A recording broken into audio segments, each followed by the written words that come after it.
నమస్తే, welcome to 4 Sides TV. ప్రజలకు Congress party మాట ఇచ్చిన ప్రకారం 6 గ్యారెంటీ పథకాల అమలే లక్ష్యంగా సీఎం రేవంత్ రెడ్డి నేతృత్వంలోని ప్రభుత్వం పనిచేస్తోందని ఎమ్మెల్యే డాక్టర్ మట్టా రాగమయ్య చెప్పారు. ఖమ్మం జిల్లా సత్తుపల్లి పట్టణంలోని 1వ వార్డులో నిర్వహించిన ప్రజాపాలన కార్యక్రమంలో ఆమె పాల్గొన్నారు. ప్రజల నుంచి స్వయంగా దరఖాస్తులను స్వీకరించారు. దరఖాస్తులను పూర్తి చేయడంలో ప్రజలకు సహకరించాలని అధికారులకు సూచించారు. Sattupalli municipal chairman Kosampudi Mahesh, municipal commissioner సుజాతతో కలిసి ఈ కార్యక్రమంలో పాల్గొన్న ఎమ్మెల్యే రాగమయ్య మాట్లాడుతూ కాంగ్రెస్ ప్రభుత్వం అధికారంలోకి వచ్చిన 2 రోజుల్లోనే 2 పథకాలను అమలు చేసిందని చెప్పారు.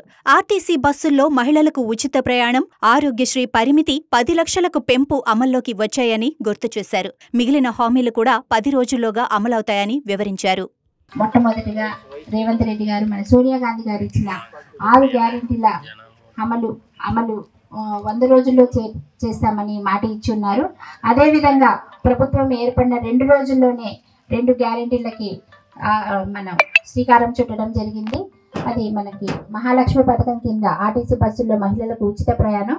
దీనివల్ల ఎంతో మంది మహిళలకి, అంటే పేద మధ్యతరగతి మహిళలు ఎక్కువ బస్సు ప్రయాణాలు చేస్తూ ఉంటారు. వాళ్ళ ఆదాయంలో మనకి నెలకి సుమారు 5,000 నుంచి 7,000 రూపాయల దాకా మిగలడం జరుగుతుంది. ఇది ఎంతో హర్షణీయము. అందుకని మనం రేవంత్ రెడ్డి గారికి హృదయపూర్వకంగా కృతజ్ఞతలు తెలియజేస్తున్నాము. అంతేకాకుండా ఆరోగ్యశ్రీ పథకం కూడా 10 లక్షలకు పెంచడం జరిగింది.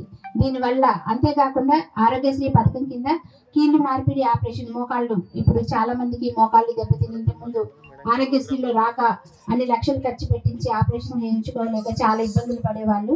వాళ్ళకు కూడా ఈ పథకం అమలు వల్ల చేకూరుతుంది. అలాగే అరుదైన ఇంకా ఎక్కువ ఖర్చు అయిన ఆపరేషన్లన్నీ కూడా ఆరోగ్యశ్రీ కింద అవుతాయి. దానివల్ల ఎంతో మంది పేదలకి మనం ప్రాణహాని నుంచి కాపాడుకోవచ్చు. అందుకోసం కూడా రేవంత్ రెడ్డి గారికి, సోనియా గాంధీ గారికి కృతజ్ఞతలు తెలియజేసుకుందాం. అలాగే మన ప్రభుత్వం ఏర్పడి 20 రోజుల లోపలే మిగతా 6 గ్యారెంటీల అమలు కోసం మనం అన్ని కలిపి ఒక అప్లికేషన్ ఫామ్ లోనే ఒక్కొక్క పథకానికి ఒక్కొక్క అప్లికేషన్ పెట్టుకుని అధికారుల చుట్టూ తిరిగే అవసరం లేకుండా, అలాగే ఈ ఒక్క 5 పథకాలే కాకుండా ఇంకా మనకి ఏమన్నా అప్లికేషన్స్ కావాలన్నా కూడా మీరు మామూలుగా దరఖాస్తు చేసుకోవచ్చు. ప్రతి అప్లికేషన్ కూడా స్వీకరించడం జరుగుతుంది.